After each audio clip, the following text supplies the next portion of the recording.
Paramashivoham Om Nityananda Paramashivoham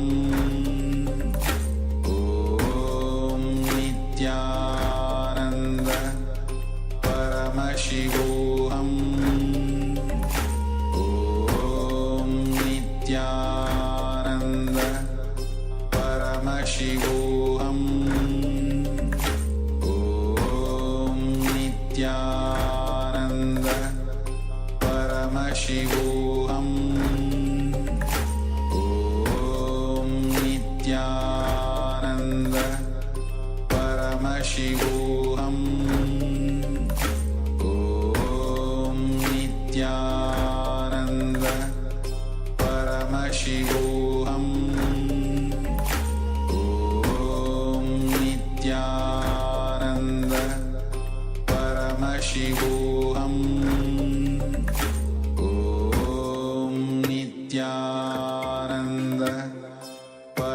Paramashivoham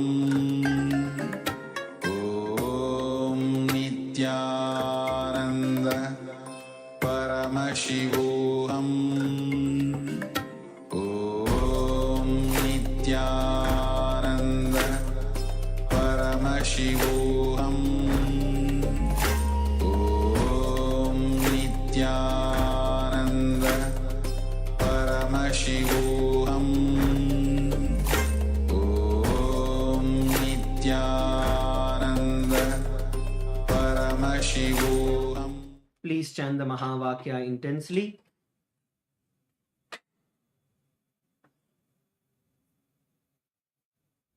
And just settle in that space of oneness with Swamiji, asking Swamiji to manifest through you.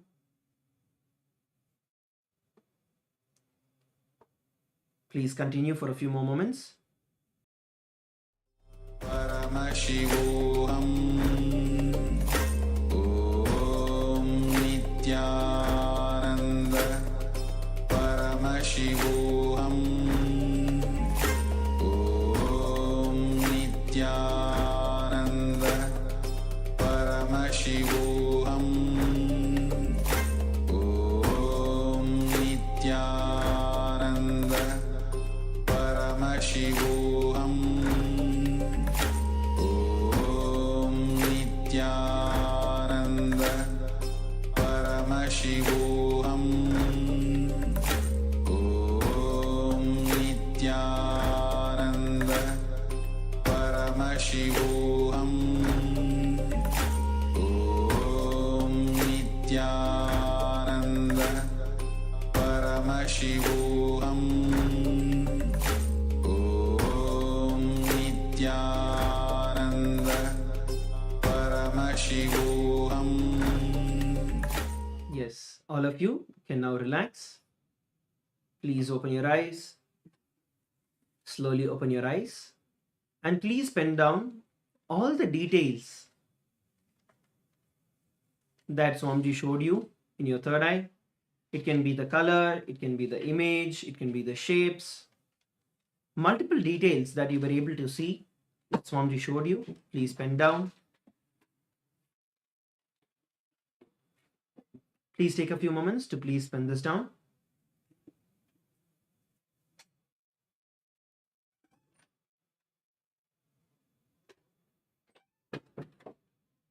Even if you saw different things, if you felt different things, like you strongly felt that yes, this is there or that is there, pen that down in detail. Please take a few moments to do that. And continue to be in that space of restful awareness. Continue to sit in that space of restful awareness.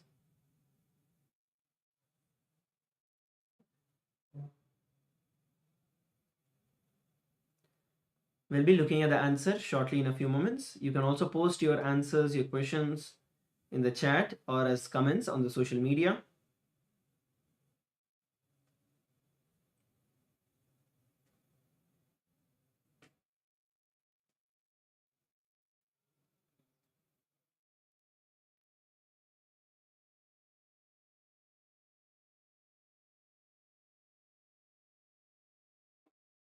Now we're going to be looking at the answer. I'm going to be projecting the image that I had shown earlier for all of you.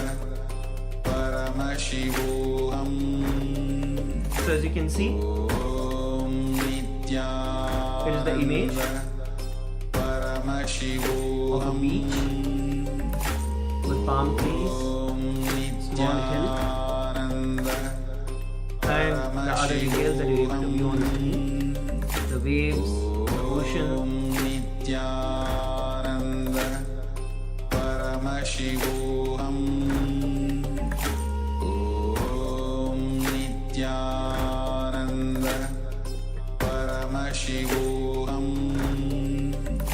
Yes, so this is the image that was projected for all of us on the screen. If you have already penned down, see all those clouds that were there, or the ocean which is there, or the converging two hills which are there, the beach sand, whatever you saw, please pen that down as this. And if you saw the different shades of green, or you saw the palm trees, the beach, the colors of the water, the various colors which are there, then yes, all of that is you manifesting the power.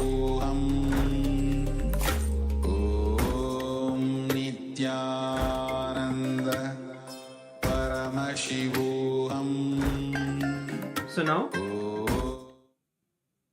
let's take a few moments. We're going to be going into the next round of power manifestation.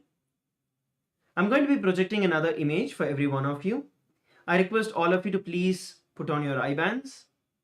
And once again, just relax in that space of oneness, because in the last few days of the few rounds of power manifestation that you're doing, you would have identified which parts are the spaces where it is coming right, and what space you were in when that image or that color that came as to you as a revelation from Swamiji. So what you want to do is just identify and continue to be in that same space. The longer you're able to hold yourself in that space, the more you will see that the power is manifesting. So once again, please put on your blindfolds. I request every one of you to please put on your blindfolds. Please sit straight with your head, neck and spine in a straight line. And chant the Mahavakya, Om Nityananda Paramashivoham. Remember Swamiji in your third eye, any form of Swamiji with which you connect the most, and settle down in that space of oneness with Swamiji. We'll now begin the power manifestation. Please start chanting the Mahavakya, Om Nityananda Paramashivoham.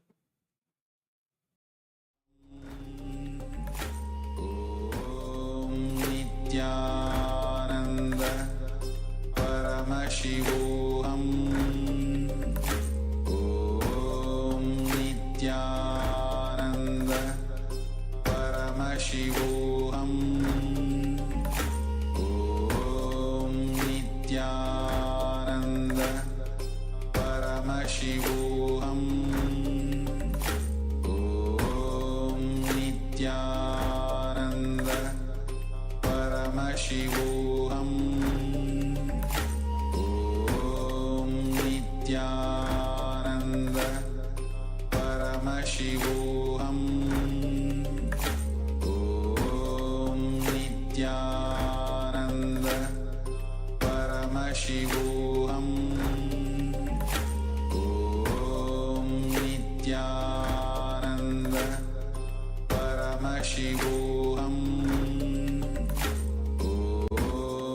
Nityananda Paramashivoham. Om Nityananda Paramashivoham. Om Nityananda Paramashivoham. Om Nityananda Paramashivoham. Om Nityananda Paramashivoham. Om Nityananda Paramashivoham. Om Nityananda